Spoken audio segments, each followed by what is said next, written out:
Ali Muhammad Barack ওয়াসাল্লাম।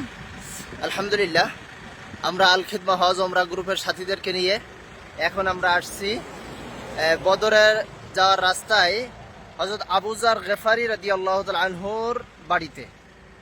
অর্থাৎ আবু যার গেফারি রাদিয়াল্লাহু তাআলা আনহু হুজুর আকরাম সাল্লাল্লাহু আলাইহি ওয়াসাল্লামের খুব ক্লোজ সাহাবী ছিলেন, জলিলে কদর সাহাবী ছিলেন, বিখ্যাত সাহাবী ছিলেন হযরত আবু যার গেফারি রাদিয়াল্লাহু তাআলা আনহু।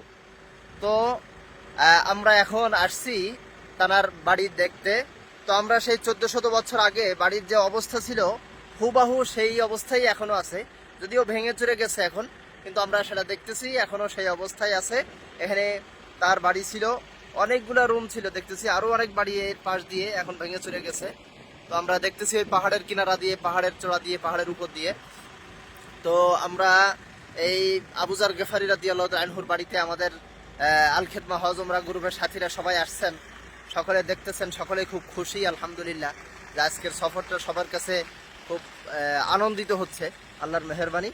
তো এখানে আমরা দেখতেছি ছোট্ট একটা মসজিদও আছে, এখানে আমরা দেখতেছি পুরা পাহাড়ের চড়াই আর কি বলা যায় বাড়িটা। ওই যে উপরে ছোট্ট ছোট্ট ঘর আমরা দেখতেছি, পাথর দিয়ে সাজানো সাজানো, পাথর দিয়ে দিয়ে সাজানো এই যে ঘরগুলা। এখন এই আমরা দেখতেছি হযরত আবু যার গেফারি রাদিয়াল্লাহু তাআলা আনহুর বাড়ি।